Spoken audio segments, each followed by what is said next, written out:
Good morning.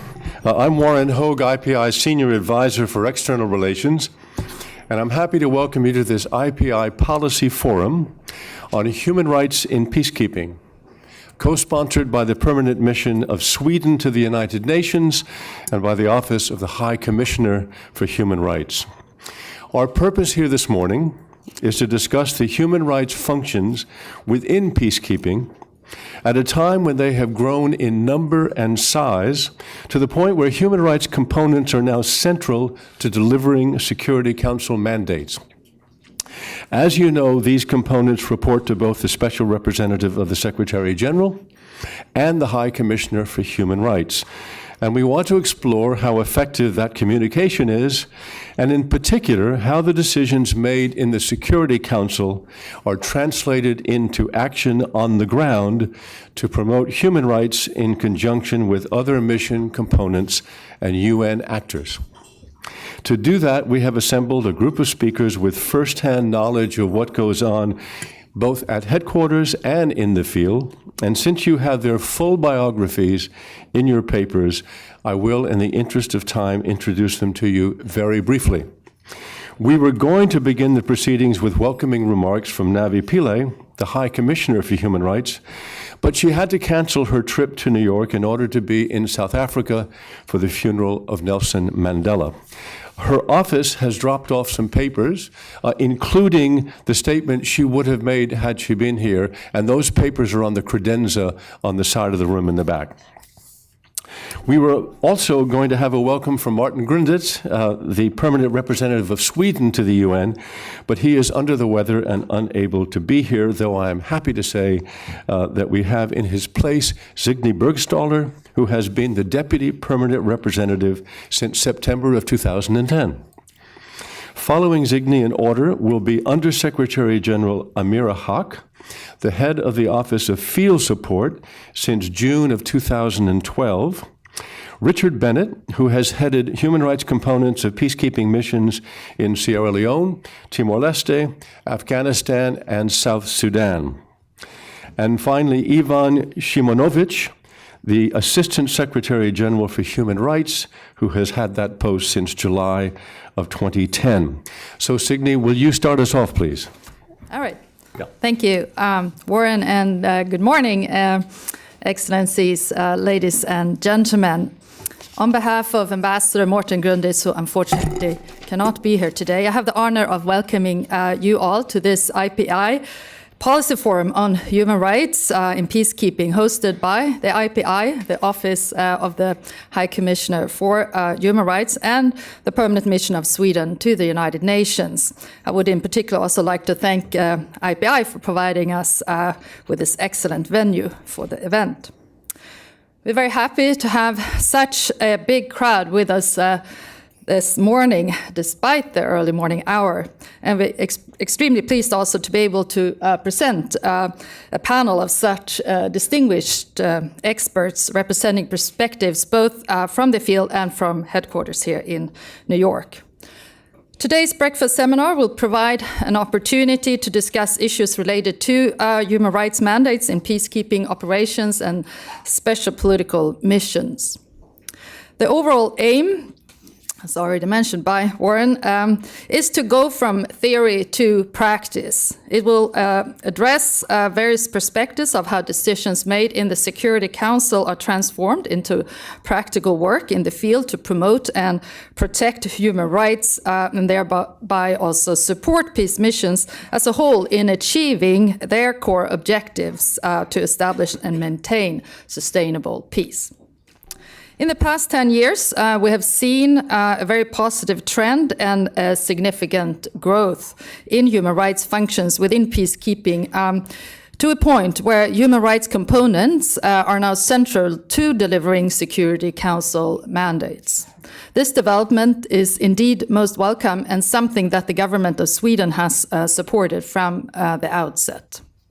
Currently, there is over 800 human rights staff in 9 peacekeeping operations and in 9 special political missions. Human rights components are expected to work closely, both with civilian and uniformed components in the field. The Office of the High Commissioner for Human Rights, in turn, provides operational support, thematic expertise, and guidance to staff within the human rights components. Naturally, this also requires effective and efficient backstopping support from the United Nations headquarters. The resources at headquarter level, especially here in New York, are today very stretched, to say the least. Currently, less than 10 staff members are providing support to over 800 colleagues in the field. And this is one of many pressing issues that will be highlighted here today. The promotion, protection, and fulfillment of human rights are top priorities for the Swedish government. We support and take part in all efforts to strengthen and mainstream human rights at the United Nations. The topic of today's event is thus very close to our hearts. And without further ado, on behalf of the Permanent Mission of Sweden, I would like again to welcome all of you today's IPI Policy Forum, and I look forward to our exchange on these pertinent issues before us. Thank you. Thank you, Signe. And we're going to proceed right away in the interest of time. And let me call, first of all, on Amira Haque. Thank you very much. I believe I have been asked to be on this panel because of the field perspective that I bring, and what I will try to do is sort of weave my 38 years with the United Nations with the journey of human rights as I have seen it go through my career. But before I start that, first of all, let me say how impressed I am with the turnout on this cold morning, and I'm sure it was not the lure of breakfast. And it is really wonderful to see such a sort of resounding enthusiasm for the topic. Let me start by saying, first of all, that perhaps maybe 4 or 5 years ago, my daughter, who was just in an undergraduate in college, said, I think I want to study and become a human rights worker. And I was silent for a bit. And she said, Mom, you work for the United Nations. Why aren't you jumping up and down that I want to do human rights work? And I sat her down and I said, it's a very lonely job. You must be aware that you have really, it takes someone of great courage. It takes a lot of strength. Very often you are isolated because of the positions that you take. Very often when you put up your hand at a meeting, you see kind of eyes rolling. So it takes a very special person to be able to do that. And are you ready to know that you will go through all these hurdles? And I say that because in the 38 years that I have been in the United Nations, I probably have the deepest admiration and respect for my colleagues in human rights because of all of what I just said, that it does become lonely, but it takes tremendous courage and it takes tremendous conviction in the belief of what they do under very difficult circumstances. And in my 38 years with the UN, I have been in 7 different field assignments over 20 years. And I have seen human rights colleagues sometimes been asked to leave countries. I have seen their positions not really get the time of day in reports, and I just this is part of my I think my admiration for what we are here about today. So, as I weave sort of through my career, let me say that I first started out as a strictly, what one says, strictly development worker in the United Nations Development Program, where there was little at the time, and this is 1976 to 1980, I was in Indonesia and then went on to Afghanistan at that time. Worked solely on development, but I think never integrated what the intersection between development and human rights was. And so it was interesting at that point that the United Nations was clearly working in silos, each sort of part of the UN in its own respective areas, but never understanding that convergence. But there was, the rights-based approach to development that was sort of slowly entering the dialogue and the discourse. And it really related within the development context to, the inalienable rights of people to, education, to housing, in terms of, anti-poverty programs, but never went deeper than that in terms of the broader normative work that was being done in terms of the rights of people to development. So we had at a certain time, all of the planning that was done in a rights-based approach to development. I subsequently, moved on to become a resident coordinator. And there, of course, as some of you may know, it's a situation of primus inter pares. You work with all your colleagues, at the table. And I think the strength of that position is to try and build consensus around certain issues that you're dealing with in that country. So in those situations, there is no peacekeeping mission, there is no special political mission, there's no Security Council mandate. So it is really within those who are working in operational activities for development to make sure that in the broader context of the situation that you are in, it depended very much on the resident coordinator himself or herself to try and integrate some of the human rights dimensions. And at that point was just when OHCHR was being created. I think that was a very, very strong and a much needed measure in the United Nations annals to have this dedication and the kinds of guidelines and training and sensitization that was coming to the field. And at that level, in some countries, of course, there was the representation, which is much broader now, but at that time it wasn't that spread as widely as it is.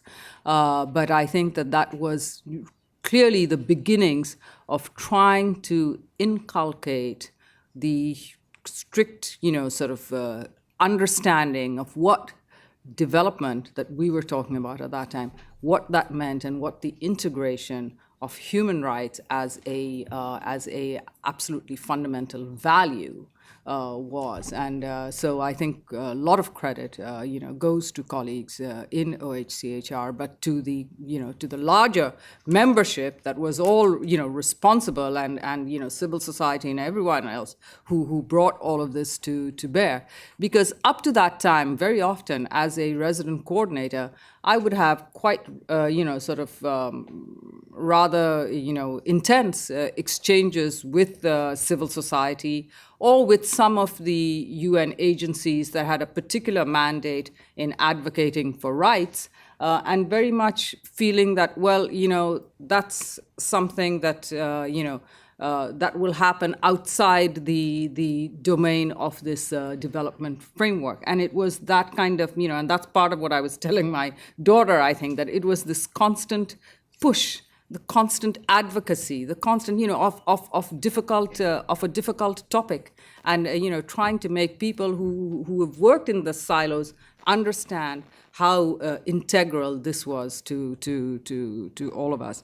And I think the dictum that I think penetrated most of us at that point was to say, that there is no peace without development, there is no development without peace, and that human rights cuts across all of that. And I think that resonated really very well. And I think, sometimes it is these sort of simple, put so simply, but when you reflect on it, you realize that, of course, this is what it is. And I think it's that gradual evolution in terms of, large investment of the international community, of the United Nations, as I said, in training, in sensitization, and making us understand.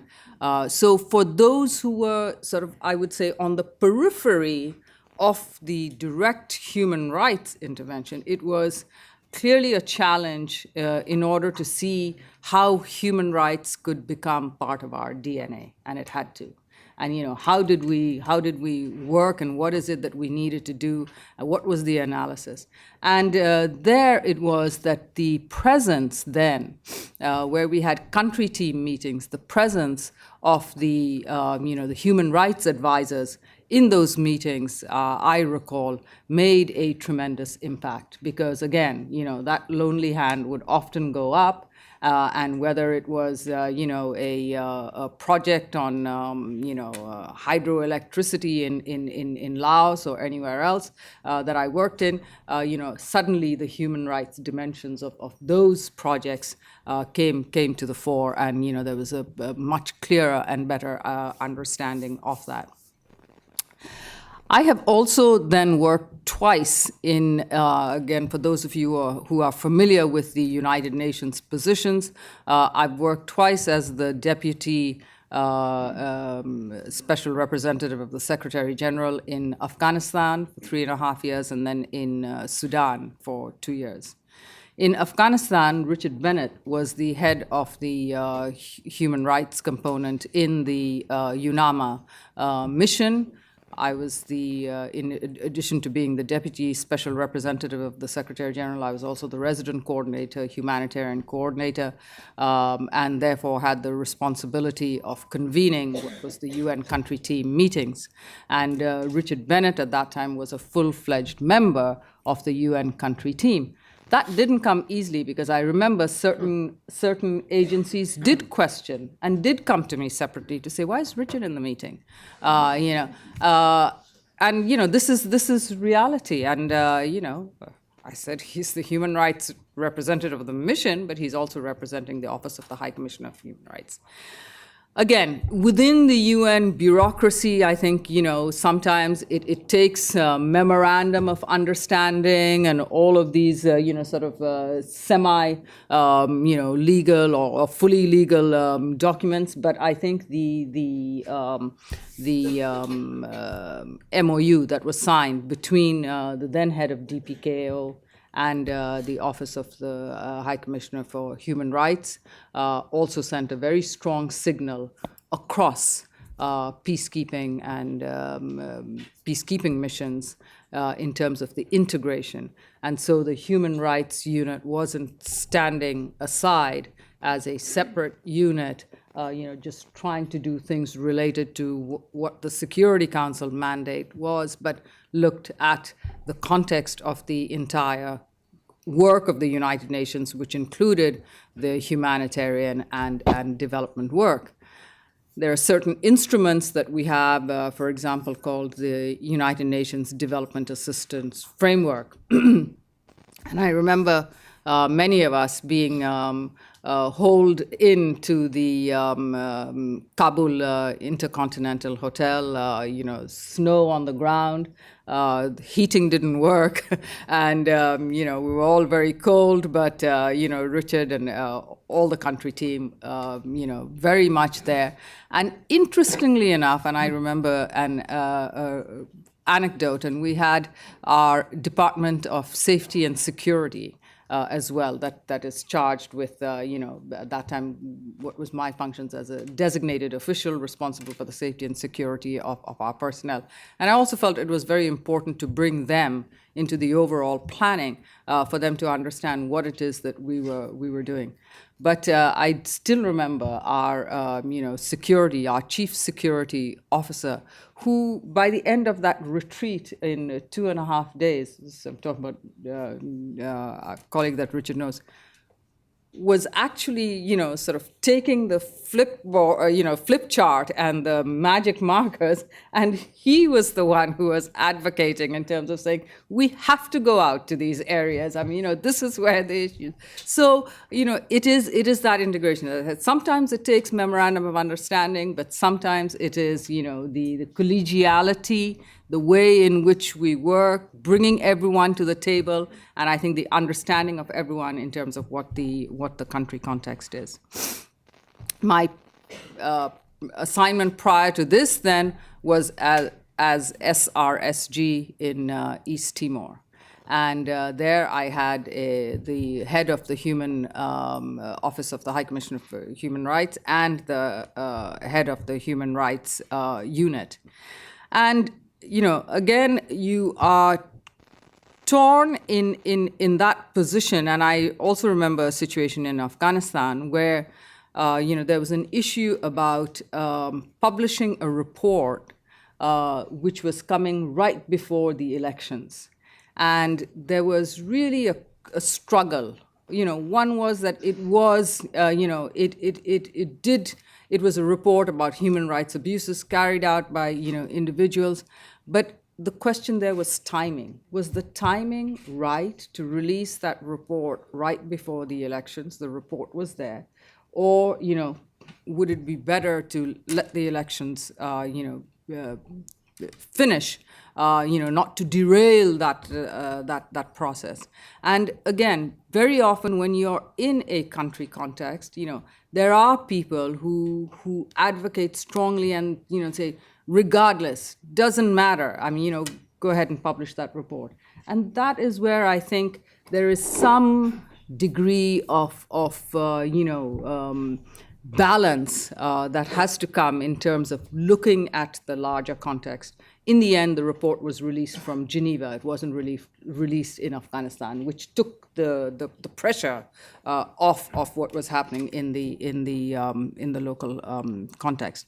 Likewise, when I was the SRSG in East Timor, and as I said, we had very many, a large human rights team, young people who had just graduated, who, came to the position with great zeal and enthusiasm. And very often I know that I had to sit and explain to them why I wasn't going to make a public statement about a individual situation or something that had happened.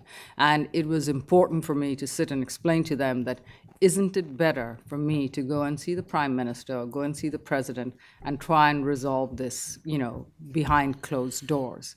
And, again, I think that is where sometimes the tension of, being, committed, but understanding what the correct form of action is. Today, I'm in a position where we're providing support to peacekeeping and political missions, work very closely with Ivan and other colleagues.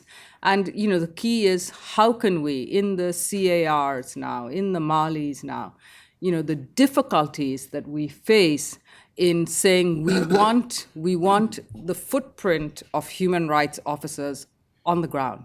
And I must, in this context, pay real credit to the Secretary General, Ban Ki-moon, because I have not seen human rights get the kind of position right from the very top as the Secretary General is according to human rights now. And I think this is, a long journey over 38 years. When I said, at one point, it didn't enter the discourse and the discussion.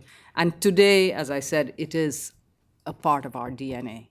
And we don't think of anything. We don't get into any kind of Security Council resolution discussions. We don't get into any planning without bringing in the human rights element. And very often it is at the forefront of the discussions.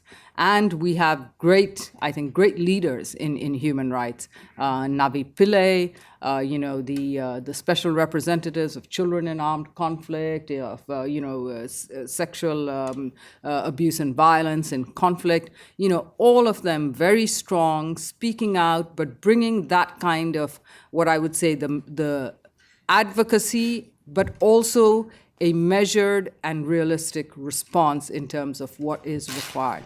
So we moved a long way.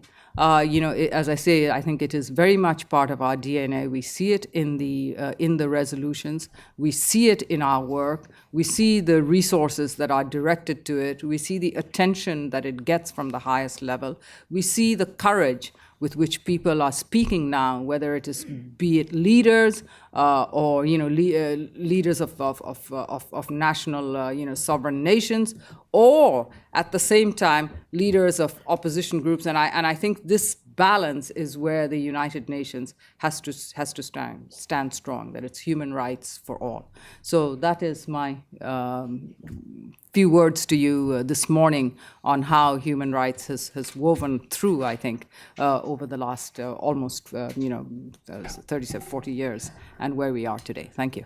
Amira, thank you. I have to ask you, did your daughter defy her own mother and become a human rights worker? Well, she's not a human rights officer, but I think she's working for a social cause. Yes, but she followed. She did her studies in that. Yeah. Well, both Signe and Amira have pointed out the emphasis we mean to put today on experience from the field, on the ground.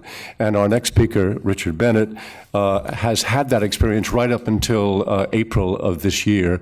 So, Richard, would you go for this? Thank you, Warren. And I would also like to thank IPI, the permanent mission of Sweden, and OHCHR for arranging this event.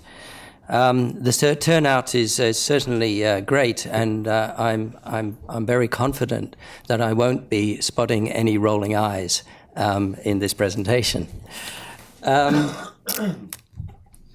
I've been asked to ground my remarks in my experience of working in human rights components of peacekeeping missions, where I've had the opportunity to observe some developments, both in mandates and in the way in which components have implemented those mandates.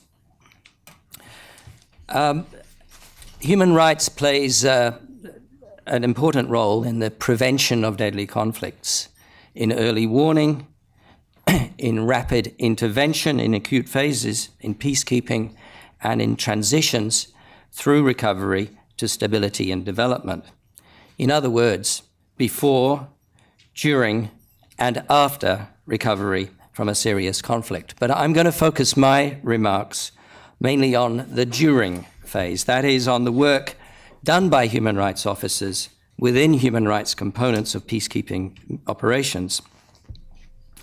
And since human rights work is increasingly integrated on work done by other mission components, uniform and civilian. And I think I can put it no better than the High Commissioner has done in the message that she sent to this meeting, when she says that she hopes that today's discussion will increase the appreciation of the crucial role that human rights play in shepherding nations from protracted conflict and poverty towards peace, security, and development. So what do human rights officers do? I felt that this is a pretty fundamental question, and perhaps we should not take for granted, those of us in the field should not take for granted that everyone knows the kind of activities that human rights officers carry out. But I'm also a little reluctant to merely list what human rights officers do, because I want to emphasize that human rights activities, which are the business of the entire peacekeeping mission, are implemented very much as part of the mission's overall program to implement its mandate. Human rights officers operate according to work plans based on mission-wide strategies and partner up with colleagues in the missions, as Amira has already told us. Due to the constraints of time, I'm going to list some of the things that human rights officers do on a daily basis in the peace mission context to give a flavor, and then I'll follow up with a few examples and observations. First, and perhaps best known, but often most misunderstood, human rights officers undertake monitoring and reporting on the human rights situation, including incidents and trends, and they often work with partners such as civil affairs officers, child protection, women protection officers on conflict-related sexual violence, and others. They generally report through a joint operations cell to mission leadership, as well as bilateral reporting between the Human Rights Director to the SRSG and deputies. And these reports find their way into both daily, weekly, and periodic reports to New York and Geneva, including through making contributions to Secretary General reports to the Security Council, to draw attention to new or ongoing concerns and to suggest ways of addressing them. Second, human rights are central to protection of civilian activities, and I'll elaborate on that a little later. Other contributions of human rights officers in missions include to early warning of deteriorating situations, to legal justice and prison reform, to implementing the human rights due diligence policy, to accountability and reconciliation mechanisms, including addressing the past, that is transitional justice, and especially to the support and strengthening of national institutions and capacities, including not only national human rights commissions through training, advice, and joint activities, but also police, military, prisons, judicial authorities, civil servants, and last but certainly not least, to civil society.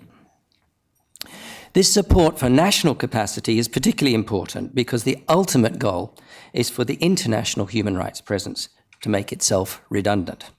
That can take quite some time and often beyond the life cycle of a peacekeeping operation, because building an effective national human rights protection system, just like a child protection system or creating a strong and effective national security or judicial or governance institutions, is not an overnight enterprise. I always found it interesting when in the midst of a country team and in the context of a country team, there was a kind of a feeling that maybe the Human Rights Office was a temporary member, whereas and I'm not singling out UNICEF in particular because they're very supportive, but to give an example, whereas protection of children was seen to be long-term, but protection of human rights was seen to be something that could be done in a few years.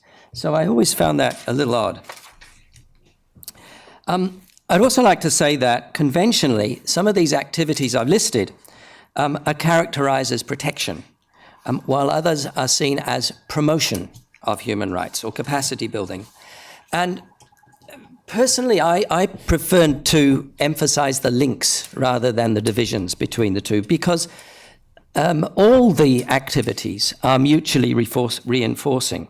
In order to strengthen national capacity, one must have a clear assessment of the local situation. In the case of human rights, this means being aware of what violations are taking place, as well as making an assessment of the national will and capacity to stop them. Training, for example, conducted in a vacuum is much less likely to be effective than training on real issues in specific environments. Advocacy, carefully but firmly undertaken based on credible information about alleged human rights violations, can be effective in bringing about changes and advancing accountability. Political will is crucial if new messages or different ways of operating are to be taken on board. For example, what a senior police officer, national police officer, says at the opening and the conclusion on a training workshop on human rights for junior officers certainly affects how they participate. Therefore, it's key that the necessary groundwork is done in advance to build trust with the senior officer and to convince that officer of the benefits of the training. To amplify a little more on the work of a director of a human rights component, as director, I was, as you know, also representative of the High Commissioner and the principal human rights advisor to the SRSG. I participated in the senior management teams of several missions and on country teams, as Amira has mentioned.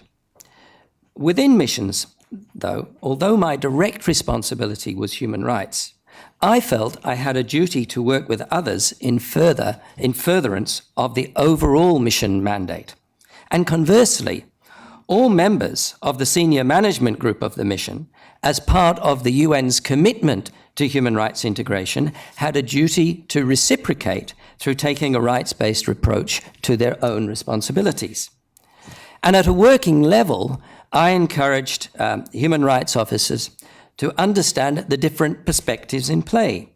For example, to be savvy about the political dynamics of the operating environment, and to cooperate with others in the peacekeeping operation country team in achieving their goals without compromising human rights standards. And in this context, I'd really like to reinforce what Amira Hoge said, that there are important policies and guidelines which ensure or attempt to ensure the integration and mainstreaming of human rights. But at the end of the day, it's collegiality around a table or at a planning workshop which makes a real difference on the ground. And the skills, I think, of a human rights officer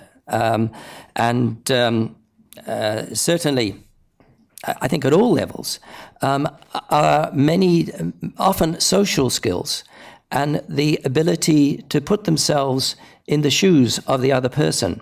And that's not only within the mission or within the country team, it's generally, it's in particular with the nationals of the host countries in which we're working.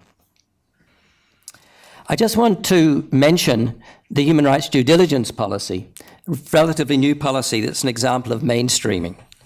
It requires UN entities to ensure that any support given to non-UN security forces is consistent with the organization's purposes and principles in the Charter and international human rights, humanitarian and refugee law. Such support should help recipients move towards compliance with these standards and cannot be provided if there are substantial grounds to believe that there's a real risk of grave violations where the recipients fail to take mitigating or corrective measures. That is, the policy is not immediately punitive. It aims to nudge recipients of support by the UN in the right direction.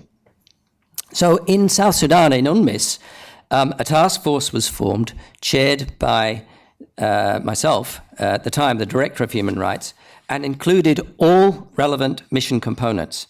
This group considers requests for support by South Sudan security forces.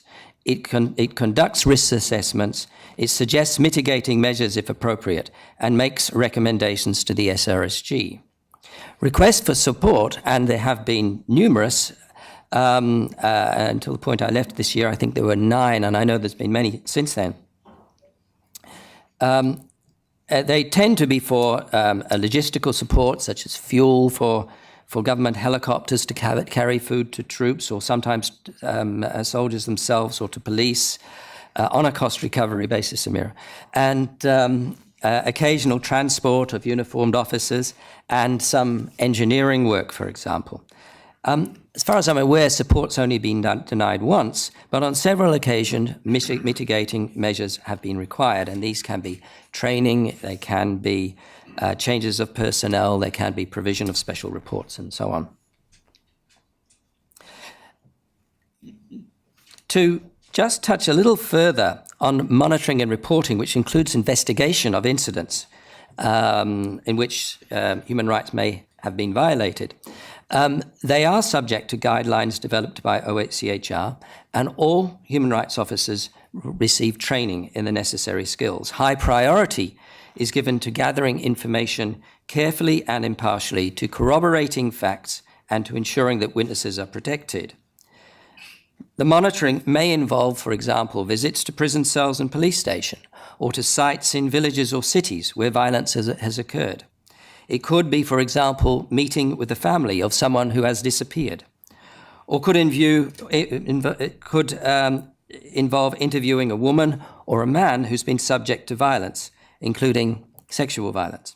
It may also involve systematic live observation of scenes where human rights violations may occur, such as mass demonstrations, rather. The first result of this monitoring is the proactive presence of human rights officers, and the second is documentation. The very presence of United Nations human rights officers can help to calm tensions and to reduce violence in tense situations. For example, when I was in Nepal, the Prime Minister at the time said that the active presence of human rights officers had saved hundreds of lives in the mass demonstrations there in 2006. That's it. Accurate documentation provides the basis for future action, whether it's political or legal. In South Sudan, working with rule of law colleagues, human rights officers have documented numerous cases of prolonged and arbitrary detention and have worked with the authorities to resolve these. Now, I've run out of time, so I'm going to skip a little bit from the examples and just move to the conclusion. I want to make a couple of remarks about human rights in transition situations, because while, as I've mentioned already, while peacekeepers may be required for some years, support to enable host countries to build effective national human rights protection systems may be needed for a longer period. Some host countries may agree to a follow-on human rights office. And another model is for human rights advisors to be attached to resident coordinators in post-mission settings. I understand that resident coordinators and country teams find the support from human rights advisors useful. And human rights and rule of law indicators also provide guidance for transition strategies to post-mission contexts and disengagement by the Security Council. How can the work of human rights components be further supported? I welcome the mention in the High Commissioner's remarks that she wishes to locate a peace mission support team from Geneva to New York and to increase its capacity. I think at the moment, the entire OHCHR peace mission support team is about the same number of people as one IOT in New York. So I think that needs to be looked at.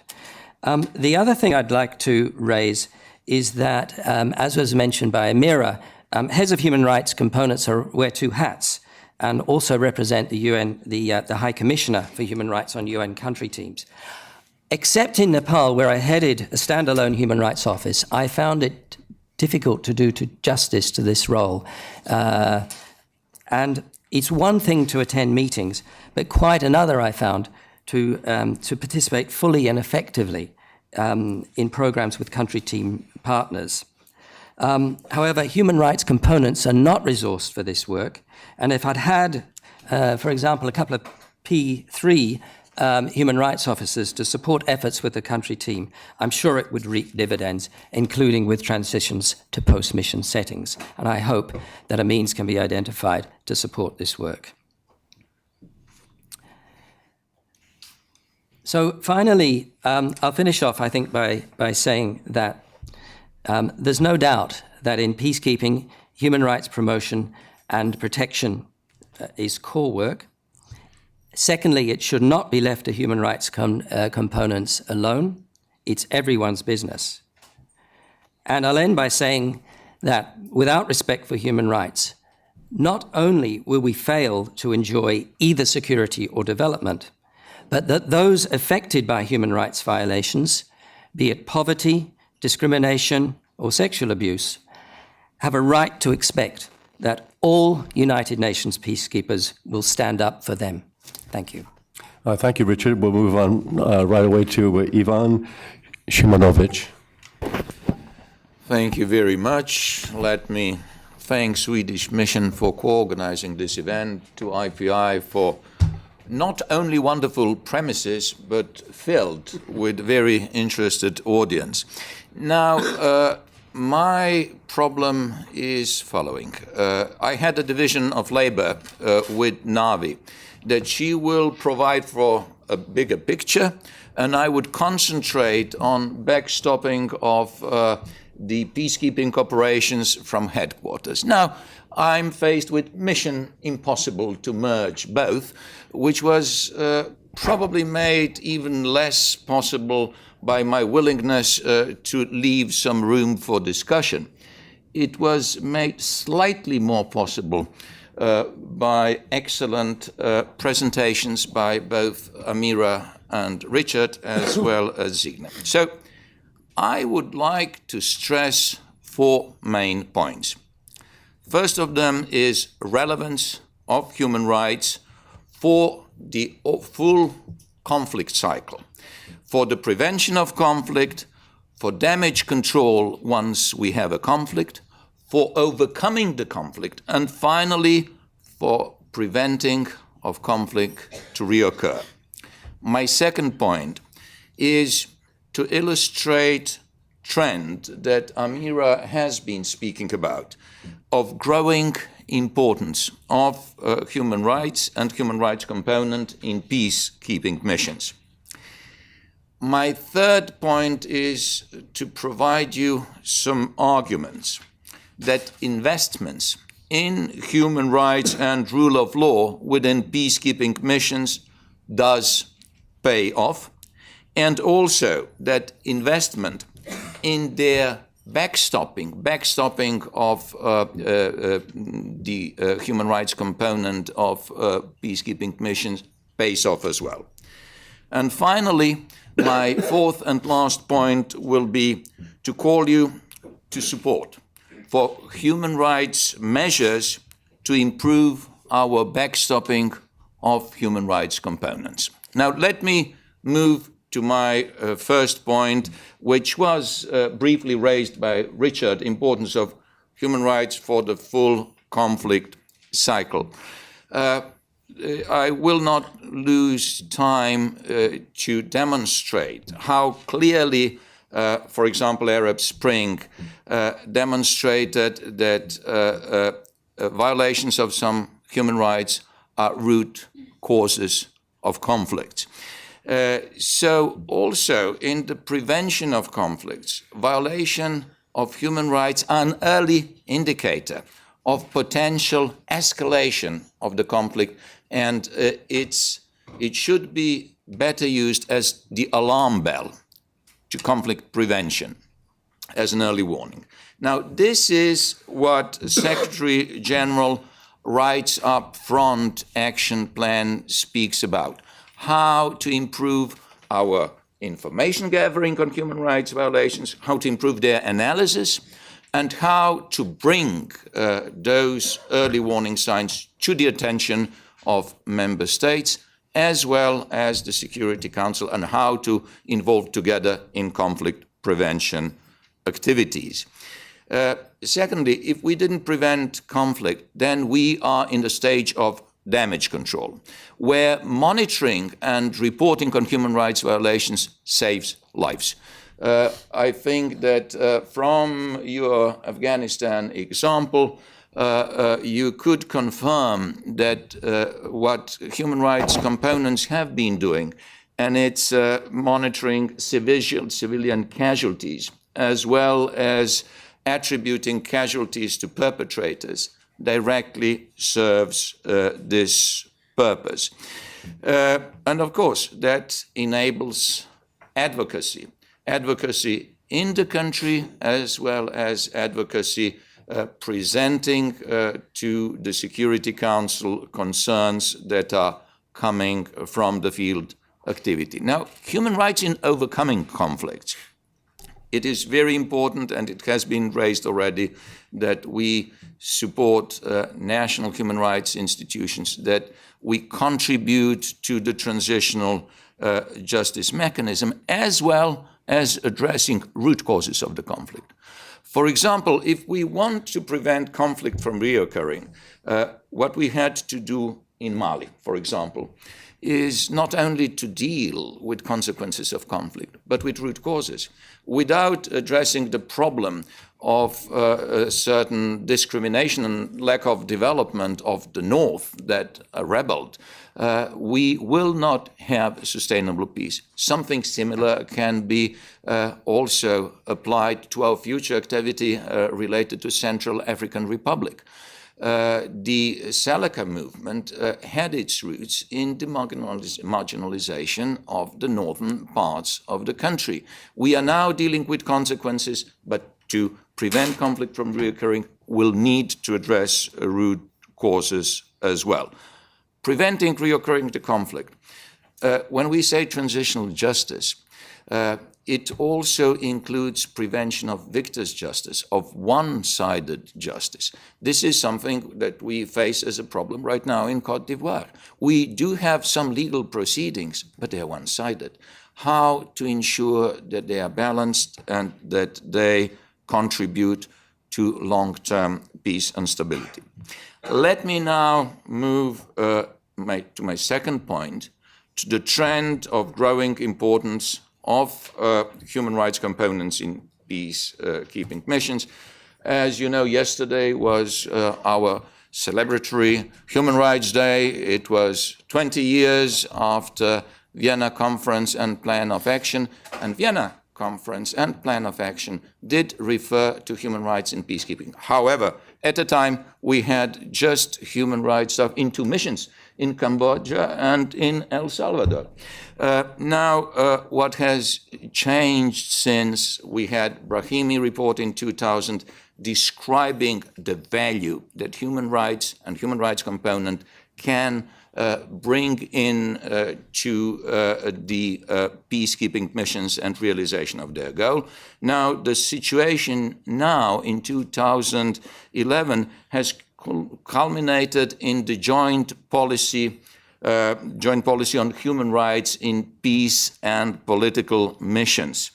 And speaking about that policy, it deals with huge scope of missions. We are now talking about 18 peacekeeping and political missions. We are speaking about 800 human rights staff, out of them 700 in peacekeeping mission, 800 if we include political missions as well. So what does that joint policy include? You have also hard copies of the policy, so I cannot afford to go into details. I'll give you just a brief sketch and simplify. It deals with planning.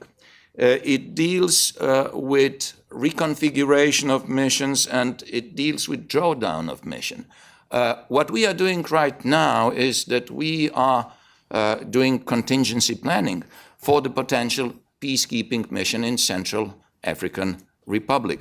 So if we want to have a human rights component, if we want to get adequate mandate, we must participate in this planning. Or when we are drawing down our missions, as we were recently doing in Burundi, if we are moving from peacekeeping mission to political mission, we must identify what are human rights priorities that should be maintained when peacekeeping mission ends.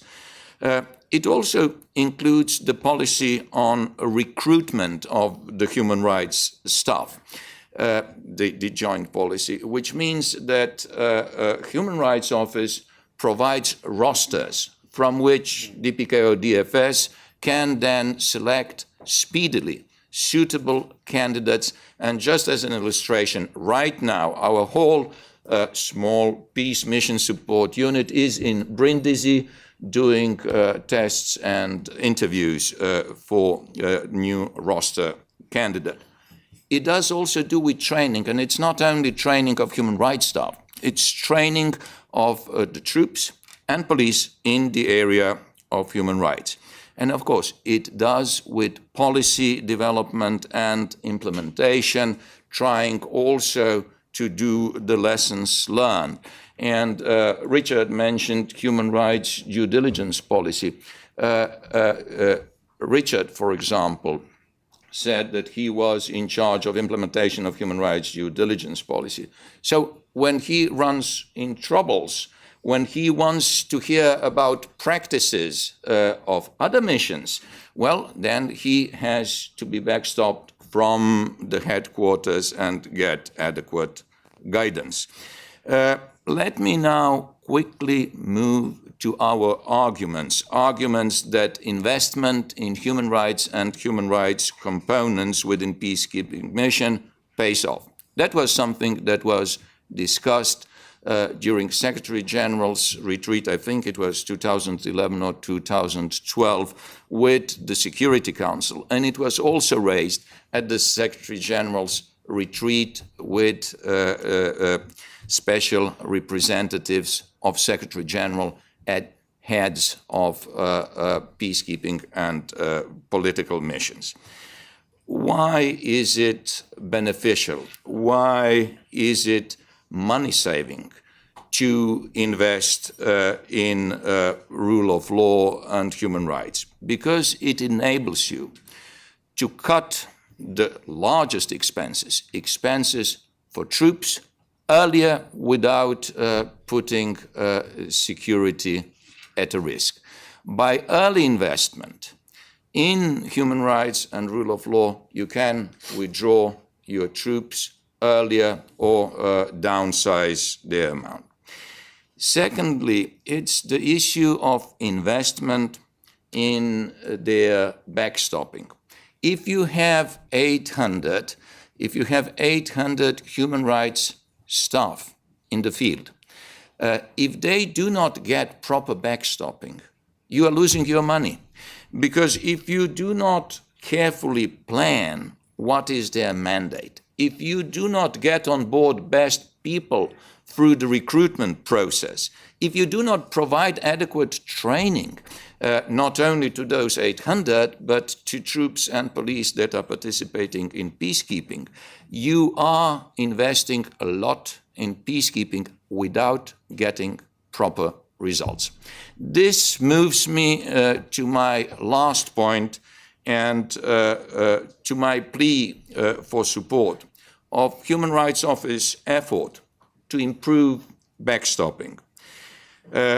It has been mentioned by both Signe and Richard that we are moving our peace mission support unit, which will be hopefully transformed into a service, from Geneva to New York.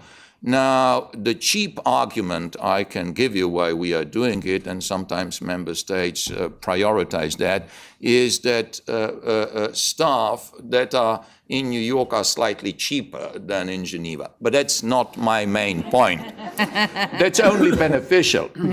However, if we bring our people who are involved in planning of operations, if we bring them to New York, they sit together with their DPKO, DPA, and DFS colleagues, and could meaningfully engage and contribute more. Now, and of course, I'm appealing to you because I need your support to make that move. My second appeal is related to resources that we are asking for from Peacekeeping support account. Last year, for the first time, we got 2 posts for backstopping of human rights components and peacekeeping missions from this specific fund that funds altogether 1,200 places in the UN system. We previously didn't have a single one, we got 2. This year we hope to get 3 additional ones, including a post of D1 of director, which would enable us to participate together with DPA and DPKO at the same level and involvement in to the peace mission planning and their reconfiguration. Now, argument, well, why shouldn't I do it? Why another UN post? The answer is very simple. I am already 24 hours a day engaged in other aspects, in advocacy with both member states through the field visits, through informing them on the situation, including Security Council, and in the top-level discussions that Amira and I frequently participate in, dealing with mission planning, mission reconfiguration, and policy development. So I thank you very much. I hope I left some time for the discussion. Thank you, Ivan. We have less than 10 minutes for comment. Could I ask those of you who would like to ask a question, make a comment, to raise your hands now? That's what I thought. Here's what we're going to do. I'm going to take 5 at once. Panel, would you listen, please, and make notes? And then I'm just going to ask one panel member to respond to each question. This is in the interest of time. So let me start. Are you raising a hand? You're number 1. You're number 2. You're number 3. Let me go to the back, number 4, and number 5. Please. Should I start? And I'm going to ask you to stand up because of the size of the crowd. People will hear you more easily that way. Hold that microphone close to your mouth, and please identify yourself. Okay, so my name is Iselin Larsen. I'm at the Norwegian mission to the UN, and I've been working in Afghanistan in various capacities, so I've seen the very excellent work that the Human Rights Office in UNAMA is doing. Every time a report comes from the UNAMA, the world press jumps on it, and I think the reason why UNAMA specifically is doing such great work is because you're able to prioritize and because you're able to dedicate very good staff and a lot of resources into investigation and monitoring. So my question is, throughout the different PKOs, how are you prioritizing and how the process of prioritizing your issues? Because as you mentioned, human rights is cross-cutting and it goes to the root causes of the conflict. But in order for you to be really good, you need to also prioritize. So thank you. Thank you very much. Number 2, would you? Very good. And please keep the question very short, as she just did. Thank you very much. My name is Kristen Broker. I'm with the Jacob Blaustein Institute for the Advancement of Human Rights. I just wanted to return to the question of how you handle situations where there's a tension perceived between supporting human rights and making political advancements, and specifically in Afghanistan. I want to look at how the competing needs to assist the UN for OHCHR, but also to maintain legitimacy in the eyes of local stakeholders. I'm thinking of the Afghanistan Independent Human Rights Commission. We've just published something that's got a chapter by Seema Samar in it, and she talks about how there's a need for strong local human rights institutions to get support from the UN, and there can be a tension when they're calling for transitional justice, for example, and it looks like the UN is not supporting them. So how do you handle who should do this? The entire peacekeeping mission, just OHCHR, and publicly, and when? If you can just address those. Thanks very much. Thank you. Number 3? Eric. Just on behalf of Dmitry Titov, our Assistant Secretary General for Rule of Law and Security Institutions in DPKO, I'd like to thank the organizers, Sweden, IPI, and our brothers and sisters at OHCHR. As Amira has said, human rights... Please identify yourself. Robert Pulver. Thank you. As Amira has said, human rights is now in our DNA. It forms the basis of everything that we do. And I think, as Richard alluded to, we are all human rights officers in a sense, and it's not just the work of the human rights component. So I would just like to thank you and support what the panel has said about the importance of this work in terms of helping to address the causes of conflict before, during, and after. Thank you. Thank you. And number 4 was in the back of the room. Oh, no, she's left? And who was number 5? Right here. And that'll be the last question. Thank you. I'm Vanessa Jackson, here in New York with Crisis Action, an international NGO. I also wanted to thank the panel for excellent, very comprehensive presentations. And just to pick up on Mr. Simonovic's point, I was interning in OHCHR 10 years ago when there were 5 permanent staff members, so I think your office has gone ahead in leaps and bounds, and I hope that continues. My question really goes to the issue of when you've got a peacekeeping mission in a country where there's really strong resistance to the human rights agenda within that mission. And I think Richard can probably speak to this from very personal experience in his last posting. But I mean, we've heard from some of the SRSGs when they come here and speak to NGOs about the perception in some countries that human rights is a Trojan horse, it's a Western agenda, and there's really very deeply ingrained resistance to what's perceived as an external agenda that's being foisted on a government. And I'm just wondering how we can improve on that issue. Is it working more with civil society in that country? Is it more response from the Security Council or other options? Thank you. We have 4 minutes. Maybe Richard, since the last speaker asked you to answer it, why don't you take that last question, if you would? I will. Thank you. Thank you for raising that question with those tensions. I think that you're correct that there are political tensions, and that sometimes human rights is seen as a Western imposition, a imposition on national sovereignty, a Trojan horse, and so on. This has been around for quite a while.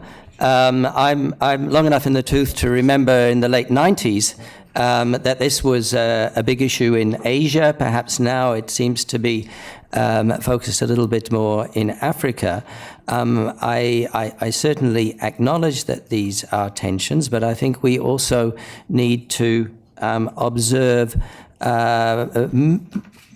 other forums in which human rights are raised. I think we need to look at look what the Human Rights Council is working at, the engagement, for example, with the UPR. And I think that sends a slightly different message. So I think my feeling is that sometimes this is a kind of strategic or tactical move, and we need to look at different angles on that. Having said that, and I think it also speaks a little bit to the previous questions about Afghanistan, it's extremely important to get on board with local actors. For more than a year, I was the Senior International Adviser at the Afghan Independent Human Rights Commission. And part of my role was to work between the mission and UNAMA at the time. And then it was actually... I think it was flattering, but Seema Samar asked me if I would please apply to UNAMA to become the head of human rights, because I could influence it more from the inside than from her office. But I think it does perhaps show, and this is more than 10 years ago, it's about 10 years ago, show that both the importance of supporting national institutions in their agendas. And I remember from UNAMA, we did joint monitoring of 2 elections, in I think 2004 and again 2005. That joint work, while recognizing what each can bring to the table, and I recognize as well the terrific reports, especially on casualty monitoring, that have made a real impact on the way that the parties to the conflict are in some cases, are treating civilians. So, thank you. Yvonne has offered to take the question on prioritizing. How to prioritize? Of course, first criteria is importance of the challenge. Second is impact. Can we have an impact in this particular mission, in this particular area? And finally, sometimes we have to ask ourselves whether it's us, whether somebody else could be doing the same. Now, my message is, please let us prioritize less. Provide us resources to be in a position to prioritize less. It's nice that we all have human rights in our DNA, but it would be nice to have it also in the budget. We have human rights as third pillar of the United Nations, having 3% in the regular budget. Good for you. Mira, Yeah. you'll be the first and the last. Okay, Bookend all our right. conversation. Well, just a few things, particularly on the question related to Afghanistan, but I'll speak in a broader context on transnational justice. Very interesting for me is after Afghanistan, I moved to Sudan, and Seema Samar was the special rapporteur for Sudan. So it was very interesting to have seen her as the commissioner of the Afghan Independent Human Rights Commission, and then coming to Sudan as the UN special rapporteur. I think you're absolutely right that a lot of it has to converge, and I also think that many of the meetings, for example, I was present at a number of the meetings with President Karzai, or cabinet, or parliamentarians. You try to bring it from all different dimensions. So it is, part of it is civil, society advocacy, but as I said, a lot of it is also the interaction with lawmakers, government, everyone else, trying to influence them, and bringing in many dimensions of, what will this do in terms of, Afghanistan's a heavily aid-dependent country. I mean, so you make a lot of linkages and try to hope that that message goes through. On transitional justice and in East Timor, certainly we dealt with that a lot. And, the discussions that I had with civil society was a lot of dissatisfaction about why aren't we doing more on transnational justice. And there, I think one of the greatest human rights advocates, Ramos Horta, who is now SRSG in Guinea-Bissau, the President Guzmão, many of them took the time to speak to civil society who were agitating for this. And I think the key point that they made is the question is not about whether transitional justice, the question is when and how. And I think that's the key, that it isn't that you dismiss it because you're not doing it today. And so in the UN's program, part of the UN's program in Timor-Leste was the Serious Crimes Investigation Team. And we were able to leave behind, with the Prosecutor General's Office, a dossier of all the cases that we had reported, where, witness statements and everything were kept. So, Timor-Leste has, through the work of the UN, these full dossiers of all the serious crimes. Now it's a matter of a national decision, I think, in terms of when they go forward with that. Thank you. Sorry to have gone a bit over time, but I think that's testament to the substantiveness of the presentations and also to the interest in the room. Thank all of you for showing up at this hour, and particularly thank the panel. Excellent panel.